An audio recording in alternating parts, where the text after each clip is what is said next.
beautiful day from the Archaeology and Metal Detecting magazine. Here we are at Stanton Moor. Now the Stanton Moor is home to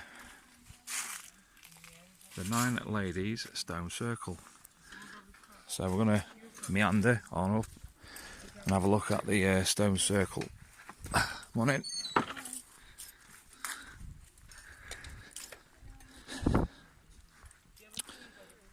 Now I'll make this a little bit short, and the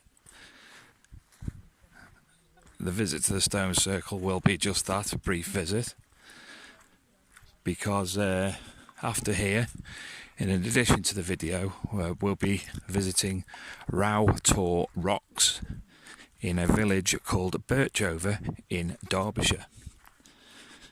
So that's a fantastic place, which you'll be able to learn far more and see far more than I'll probably be able to find, because it's quite a big place if you Google it. So that's Rowtor, R-O-W-T-O-R, Rocks in Birchover. Oh, look, while I'm walking along, eyes to the floor, and we find a coin. Just find something to get that up with. That's a car keys job, I think. Ever the metal detectorist.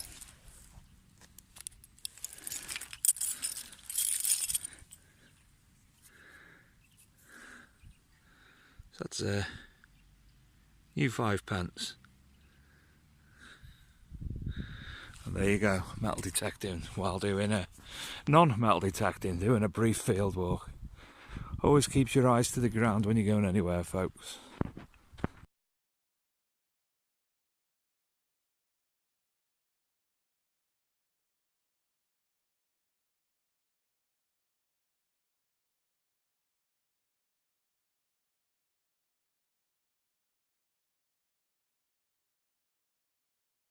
So here's the public board at Stanton Moor, saying that there's thousands of years of human activity here.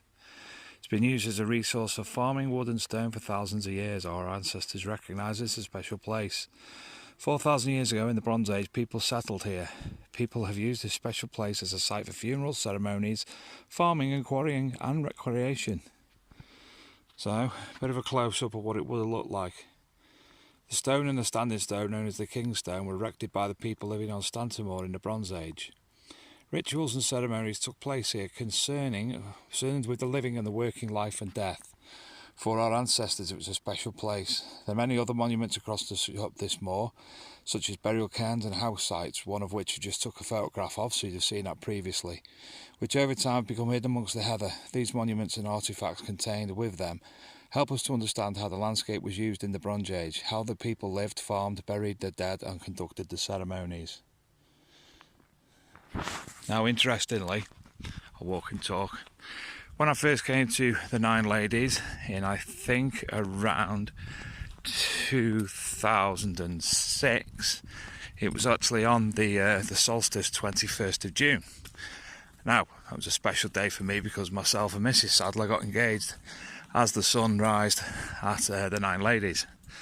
So we've brought the children along today, so they know where, obviously, Mummy and Daddy got engaged. And at that time, there was a lot of hello dog campaigners locally regarding regarding the I know the dogs will come running into the page now. And again, dogs, come on, dogs. Anyway, all the local campaigners, well, they do throughout the UK, actually set up and lived in tents in trees to stop the suggestion that quarrying was going to take place moreover of Stanton Moor and potentially cause the destruction of archaeology and the special site itself, the science and biology of the site. So, I think I'm a little bit lost now, maybe not. I think I'm on the right track.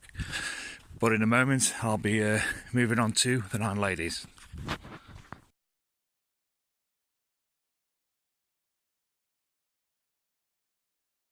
The Nine Ladies.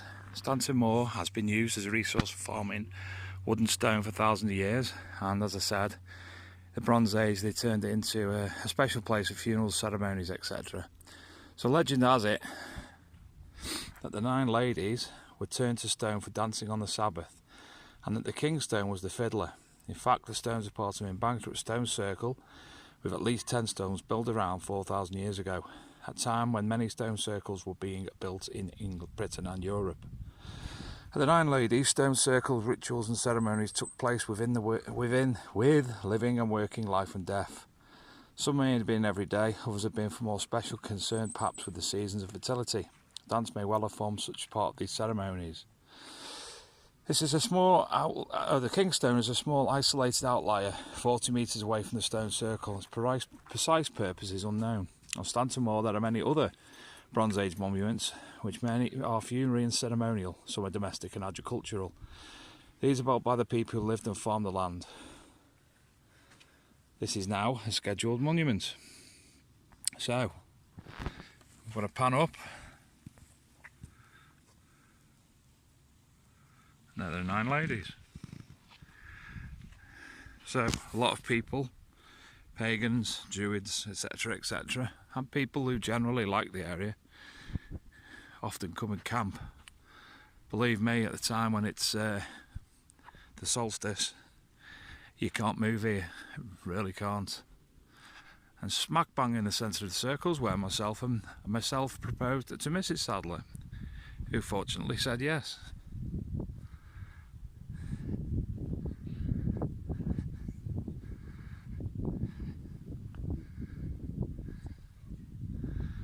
And up there is the King's Stone.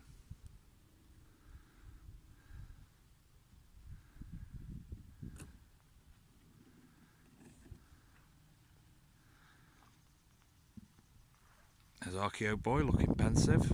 Hello Archaeo boy. Hello Archaeo girl. Hello Archaeo mummy. So now we'll walk up to the King's Stone and have a view back to the circle itself. Now, while I'm walking up, I would like people who do watch this video and have watched other videos to give a brief comment or contact me. The manner in which these videos are constructed, obviously I'm trying to document them for people who haven't had access to them in the past. People who read the Archaeology and Metal Detector magazine do come from many areas of the world, so I would like it if you get a bit of feedback on the manner in which it's done. For instance, one of my colleagues said it might be an idea if I was to appear facially more in the video, but you don't want to see me. So drop a comment, say what you think, and at least I am this time remembering to hold the camera in the right angle.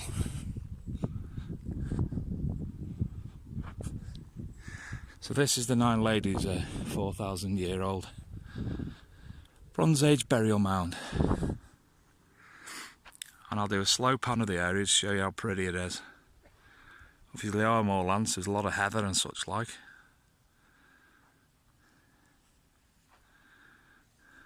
I'm surprised nobody's offered me a glass of mead or special brew yet. So there we go, that's the Nine Ladies. And shortly we'll be off to Rowtor Rocks. Right, I'm just on the way back to the car. I did notice before I put a picture on of a load of tumble down rocks, i.e. there. So I wondered if this is some form of quarry or something else, because I just noticed there's a little side road. So me and Archaeo boy are going to have a little explore and see what it is.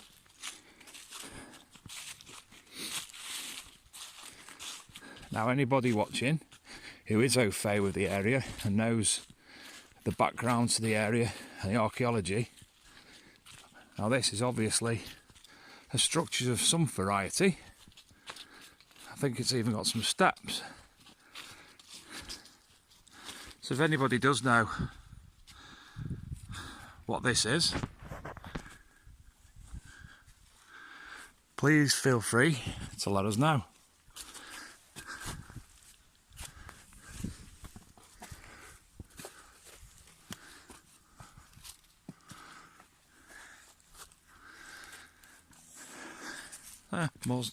More structure, more pathways, and a bit of a valley. Come away from the edge, mate. Down below.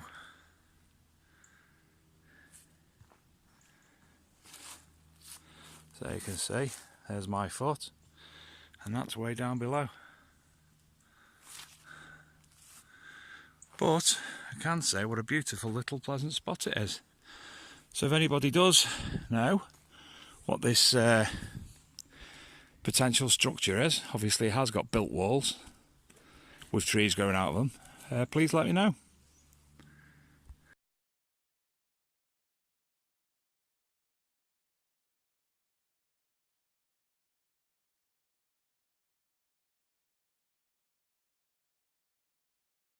This is the Druid Inn in Birchover.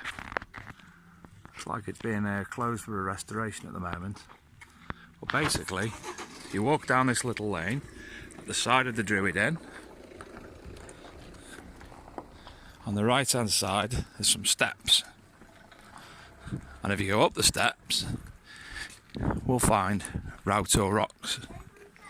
Now, if I remember correctly, this was basically made in Victorian times by a local parson, but it is claimed to be the place of druids and such like in the past. So we go up these steps here, and we walk around the back of the Druids Inn, and you'll be surprised at some of the fantastic features that this place holds. Now, I'm going to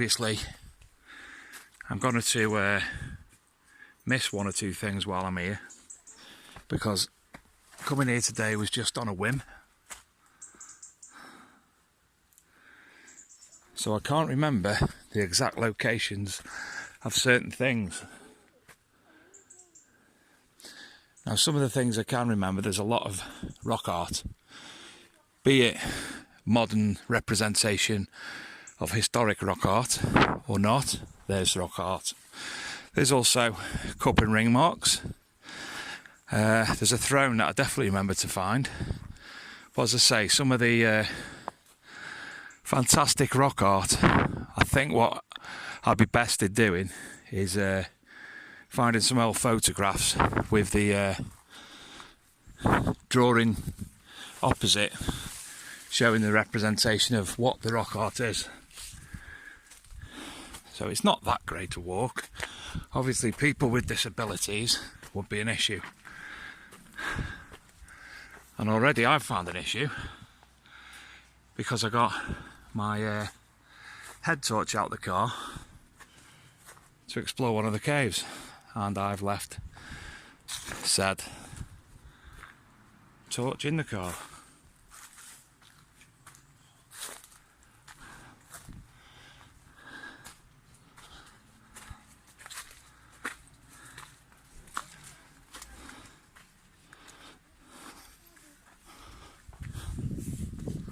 And here's the first cave.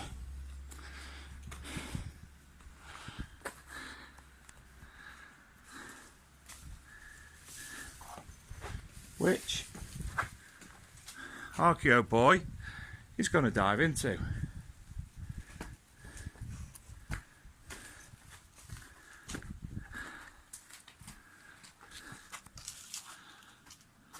Go all the way to the back, mate. Can you see anything? Yes. What can you see? I can see a green cave that's lighter. Can you get through? Or should we go round? I can get through. Would Daddy be able to? No.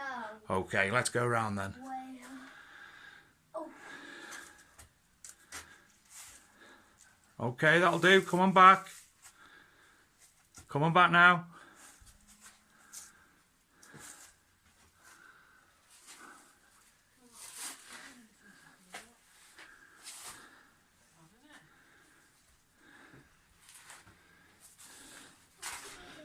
So that's cave number 1.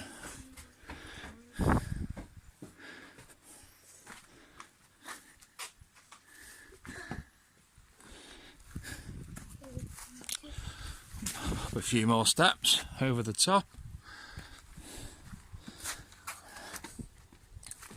And down some more steps, which looks like the water have washed away a little bit.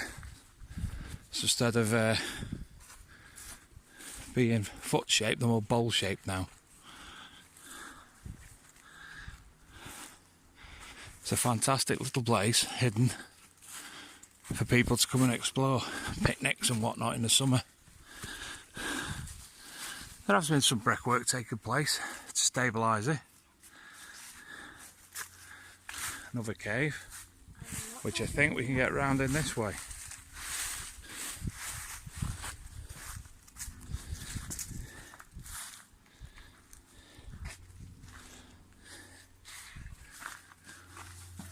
I can imagine people sleeping out overnight in here as well.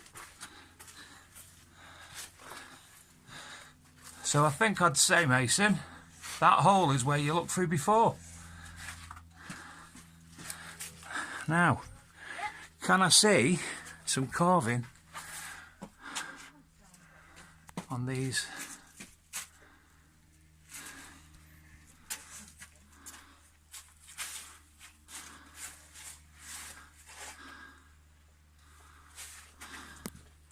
That one's a bit dark and I'm unable to turn the torch on for a look again. That is cave number 2.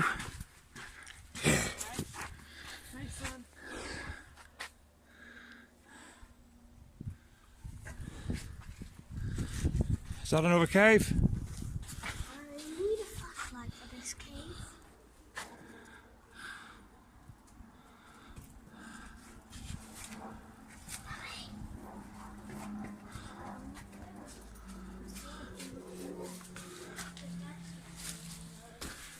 So, a dark cave, and I'm hoping the boy's going to come in with a torch. No?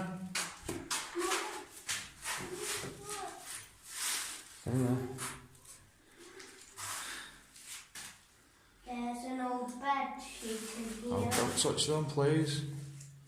Now put the light down. Yes. I've got a torch. Sit near the Mace, come over here, behind Dad, please.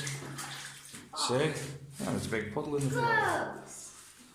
That might be pink. Oh, why? Well, I'll do us for that one because obviously it's too dark. Again, you can see the working of the stone throughout. Now, if it's correct that the parson in the Victorian times actually manufactured it as a folly, Mason's getting told off for his shoes. I'm going in there. It's only a small one.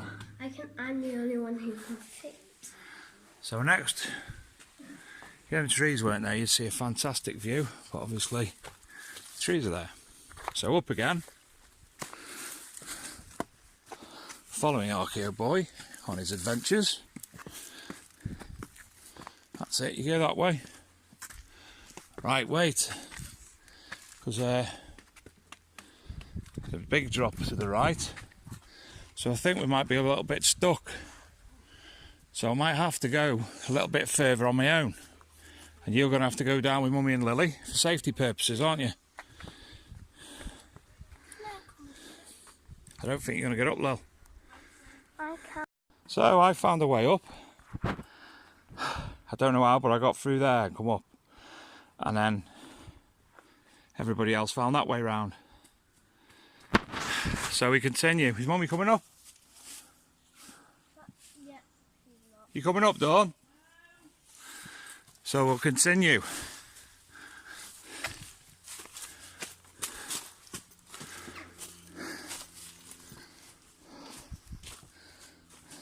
Hey, you alright?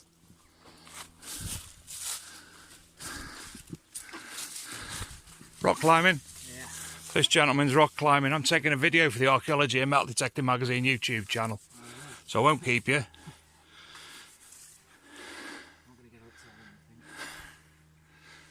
Right, come on.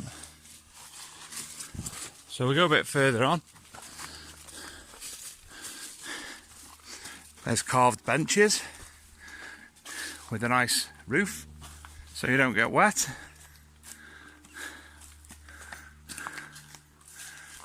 Now, I'm trying to get up this way to find the throne.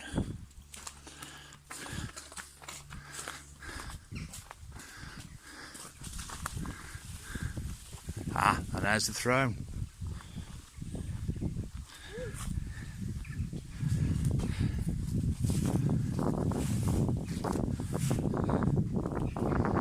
So there's lots of graffiti on here from many years ago, and then these beautiful seats.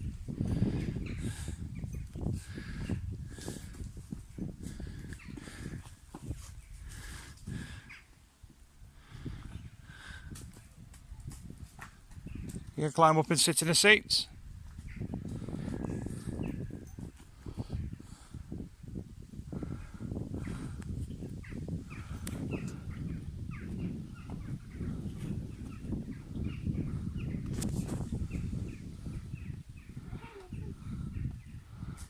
Success.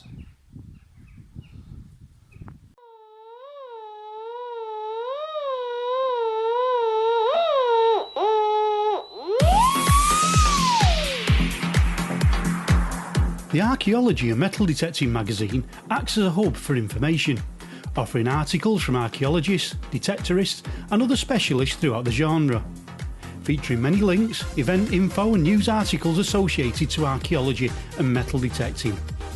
We also offer professional review services and promotion for books, resources, videos, documentaries, gadgets, equipment and much more.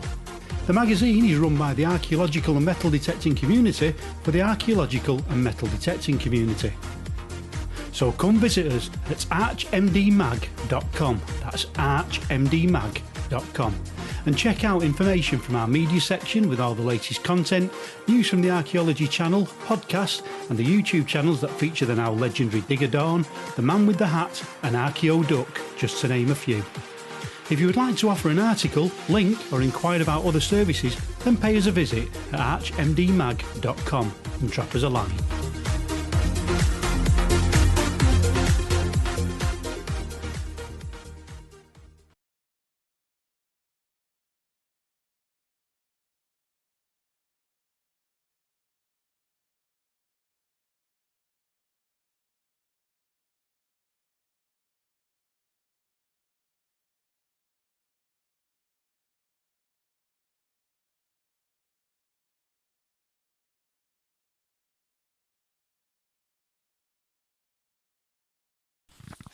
So that was Rowtor Rocks. We met a nice couple from one from New York and one from Canada. I had a chat with them about the rocks. They'd come about it a bit of the wrong way, so luckily I was up top and able to guide them, being able to see the footpaths from above. So, as I said, I'll be going to include in images within, as I couldn't find the rock carvings that I'd like to have seen. So, from the Archaeology and Metal Detecting magazine, thank you for watching. This has been a brief visit to the 9 ladies of Stanton Moor and Rowtor Rocks at Birchover. All the information will be included as to so you can Google it for yourself. And if you'd like to subscribe to the channel, that'd be great. And as I say, feedback would be also appreciated. So thank you from the Archaeology and Metal Detecting magazine. Hold on a moment. Say it again, mate. Hit that like button. What he says.